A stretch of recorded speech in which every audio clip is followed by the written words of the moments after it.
दोस्तों आज की वीडियो में मैंने एक सिंगल फेज समरसेबल में सेलेक्टर स्विच, टाइमर और फ्लोट स्विच लगा करके दिखाया प्रैक्टिकली। प्रॉपर तरीके से आपको समझाऊंगा। हमारा रिक्वायरमेंट था कि मैनुअल में मोटर चलाना है। सेलेक्टर स्विच को 2 नंबर पर सेट करके जैसे ग्रीन पुश बटन दबाया हमारा मोटर ऑन हो गया। जैसे ही अब रेड पुश बटन दबाएंगे मोटर बंद हो जाएगा। अब हमारा रिक्वायरमेंट है कि मोटर को हमें ऑटो में डाल के छोड़ देना है और चैन से घर पे बैठ जाना है। हमारा मोटर ऑटोमेटिक ऑपरेट हो गया। अभी टंकी भरी हुई है, हमारा फ्लोट स्विच ऊपर की तरफ है।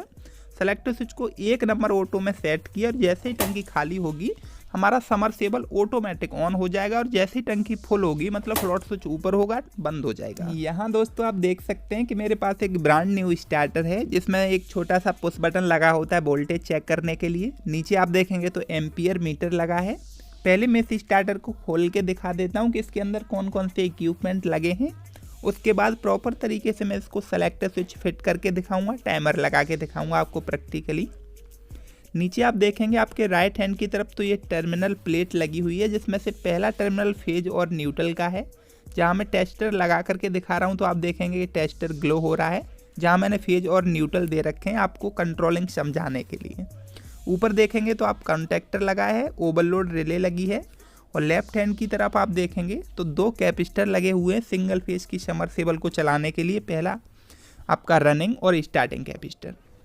जो पहला कवर है दोस्तों इसको ढक्कन बोल सकते हैं आप। इसमें 2 मीटर लगे हुए हैं, बोल्ट मीटर और एम्पियर मीटर। ऊपर बोल्ट मीटर है और नीचे वाला हमारा एम्पियर मीटर है जिसमें 2 मोटे मोटे तार लगे हुए हैं। इसी कवर में दोस्तों आप देखेंगे तो 2 हमारे पुश बटन भी लगे हैं, एक ग्रीन पुश बटन और एक रेड पुश बटन।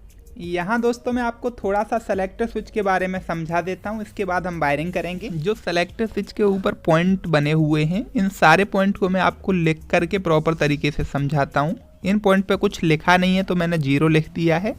दूसरी तरफ B1 और A1 देखेंगे तो उनको भी मैं नोट कर लेता हूँ। और इसी सेलेक्टर स्विच पर आप देखेंगे तो एक साइड में A2 और B2 लिखा हुआ है। अगर दोस्तों आप सेलेक्टर स्विच के 2 नंबर में फेज देते हैं तो ऑटो में रखने पर आपको B1 में सप्लाई मिलेंगे। आप देखेंगे तो 2 की सीध में ऊपर B1 है और 2 की सीध में ही नीचे हमारा 0 होता है। तो वो 0 जहाँ मतलब ब्लैंक पॉइंट है यहाँ भी सप्लाई मिल जाएगी अगर आप 2 नंबर में फेज देते हैं। तो अगर आप 2 नंबर में फेज देंगे तो ऑटो में रखने पर आपको A1 में फेज मिलेगा। अगर आप मैनुअल में सेट कर देते हैं तो आपको B2 में फेज मिलेगा क्योंकि 2 नंबर की सीध में ही आपका ये B2 पॉइंट है पीछे। अगर सेलेक्टर स्विच के 1 नंबर में आप फेज देते हो तो जैसे ही आप सेलेक्टर स्विच को 1 नंबर पर रखोगे तो आपको A1 में फेज मिल जाएगा। अगर 2 नंबर पर सेट कर दोगे तो आपको A2 में फेज मिल जाएगा। सेलेक्टर स्विच को खोल करके मैंने ऊपर वाला प्लेट निकाल लिया है और पहले मैं इस पर निशान लगा लेता हूँ, फिर इसमें होल करके इसको सेट कर लूँगा, फिर आपको कनेक्शन दिखाऊँगा।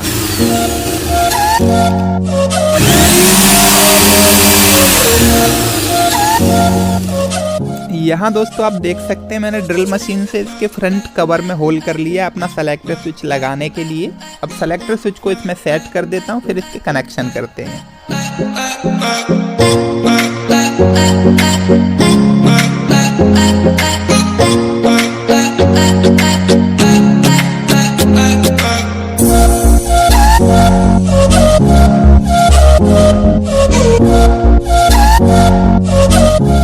अभी दोस्तों आप देख सकते हैं मैंने सेलेक्टर स्विच में चारों पेच लगा दिए हैं प्रॉपर तरीके से। अब इसको खोल के इसमें कनेक्शन करके दिखाता हूँ कि कनेक्शन कैसे किए जाते हैं। जब भी आप कोई नया स्टार्टर लेते हैं या जो भी आपके घर पे स्टार्टर होगा आप देखेंगे सबसे पहले आपकी सप्लाई आती है आपके रेड पुश बटन के इनपुट पे, जहाँ मैं आपको दिखा रहा हूँ। यहाँ इनपुट से सप्लाई को खोल करके आप सेलेक्टर स्विच के 2 नंबर पॉइंट में लगा दोगे या फिर 1 नंबर पॉइंट में लगा दोगे। जैसे मैंने कनेक्शन आपको समझाए थे, मैं यहाँ 2 नंबर पॉइंट को यूज कर रहा हूँ तो मैं 2 नंबर के साथ B1 और B2 को यूज करूँगा। जो हमारा फेज वायर पहले रेड पुश बटन में आ रहा था, रेड पुश बटन से मैंने उस तार को खोल दिया। ये बीच में थोड़ा सा छोटा पड़ गया था तो मैंने यहाँ टैप लगा करके इस तार को बड़ा कर लिया है और 2 नंबर में सेट कर दिया है। दोस्तों सेलेक्टर स्विच के B1 पॉइंट से हम सप्लाई ऑटो के लिए यूज करेंगे जहाँ हम फ्लोट स्विच और टाइमर लगाएंगे। और जो हमारा B2 पॉइंट है ये मैनुअल के लिए यूज करेंगे। जब हम सेलेक्टर स्विच को 2 नंबर पॉइंट में सेट करेंगे तो हमारे B2 पॉइंट में सप्लाई मिलेगी। इस सप्लाई को अपने रेड पुश बटन में दे देंगे। यहाँ दोस्तों आप देख सकते हैं मैं आपको रेड पुश बटन और ग्रीन पुश बटन दोनों के फोटो दिखा रहा हूँ। इसमें आप देखेंगे तो रेड पुश बटन से सप्लाई हमारे ग्रीन पुश बटन में आती है, जैसा कि आप देख सकते हैं। जहां मैं आपको एरो से दिखा रहा हूं, दूसरी तरफ देखेंगे आप 2 तार लगे हुए हैं। इन दोनों तारों को आप खोल करके प्रॉपर तरीके से अलग अलग तार में चेक करोगे फेज टेस्टर से कि कौन से तार में फेज आ रहा है, मतलब कौन से तार में सप्लाई आ रही है। जिस वायर में हमारे सप्लाई आ रही थी उसको मैंने खोल करके अपना जो सेलेक्टर स्विच लगाया उसके 2 नंबर में लगा दिया है, और आप देख सकते हैं कि मेरा जहाँ से मैंने सप्लाई खोली है वहाँ पर मेरा एक तार कनेक्टेड है। सारे कनेक्शन दोस्तों मैं आपको एक बार ड्राइंग से दिखा देता हूँ समझा करके, फिर आपको प्रैक्टिकली दिखा दूंगा। दोस्तों हम अपने स्टार्टर में टाइमर, फ्लोट स्विच और सेलेक्टर स्विच यूज कर रहे हैं। जैसा मैंने अभी आपको बताया कि रेड पुश बटन से जिसमें फेज आ रहा है उसको हटा करके हम 2 नंबर पर दे देंगे, और जो B2 पॉइंट है सेलेक्टर स्विच का, यहाँ से सप्लाई को आउट करके रेड पुश बटन पे ही लगा देंगे जहाँ से हमने वायर खोला था। जैसे ही हमने सेलेक्टर स्विच को 2 नंबर में सेट किया, हमारा सप्लाई हमारे एज इट इज मिल जाएगी जहाँ से हमने सप्लाई को खोला था। मतलब कि अभी कोई दिक्कत परेशानी वाली बात नहीं है, जैसा हमारा स्टार्टर था वैसा का वैसा ही है। बस हमने 2 नंबर से सप्लाई उठा करके दे दी है कि सेलेक्टर स्विच लग गया हमारा बीच में। अब दोस्तों अपने सेलेक्टर स्विच के B1 पॉइंट से सप्लाई को आउट करेंगे, क्योंकि अभी मैंने आपको समझाया है अगर हम सेलेक्टर स्विच के 2 नंबर में सप्लाई देते हैं, अगर सेलेक्टर स्विच को 1 नंबर पर सेट करेंगे तो हमारे B1 में सप्लाई मिलेगी, अगर हम 2 नंबर पर सेट करेंगे तो B2 में सप्लाई मिलेगी। B1 से सप्लाई को आउट करके जो हमारा फ्लोट स्विच लगा है, फ्लोट स्विच के कॉमन ब्लैक वायर में लेकर के जाएंगे। जैसा दोस्तों आप देख सकते हैं मेरा सेलेक्टर स्विच का B2 पॉइंट से सप्लाई को उठा करके मैं रेड पुश बटन के उसी पॉइंट में लगा दिया हूँ जिस पॉइंट से मैंने सप्लाई को खोल करके जिसमें फेज आ रहा था उसको सेलेक्टर स्विच के 2 नंबर पॉइंट में लेकर के गया था। अब जो मेरे सेलेक्टर स्विच का B1 पॉइंट है, यहाँ से मैं एक सप्लाई को जोड़ करके और मैं एक टर्मिनल लगा देता हूँ अपने स्टार्टर में, जहाँ से मैं फ्लोट स्विच को सप्लाई दूंगा और उस टर्मिनल में दे देता हूँ।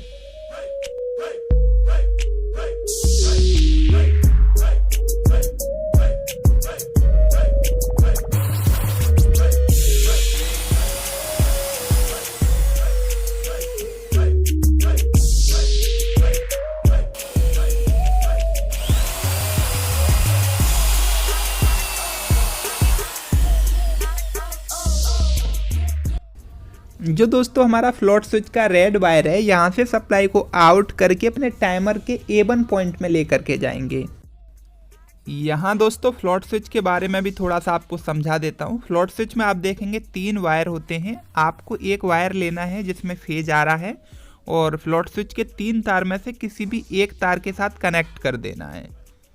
मैंने फ्लोट स्विच के ब्लैक वायर में फेज जोड़ दिया है। फेज जोड़ते टाइम मैंने स्विच को ऑफ कर लिया था। अब स्विच को ऑन करके आपको दिखाता हूँ कि ब्लैक वायर में फेज आ रहा है।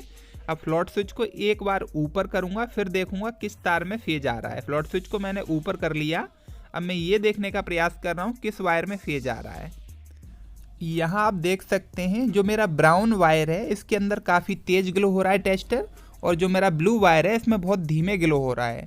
अब मैं एक बार अपने फ्लोट स्विच को नीचे की तरफ करूंगा तो मेरा ब्लू वायर में काफ़ी तेज टेस्टर ग्लो होना चाहिए जैसा कि हो रहा है, और आप देखेंगे कि ब्राउन वायर में भी हल्का सा टेस्टर ग्लो हो रहा है। तो इससे टेंशन लेने वाली बात नहीं है, हल्का बहुत माइनर करंट आता रहता है, इससे आपका मोटर ऑन नहीं होगा।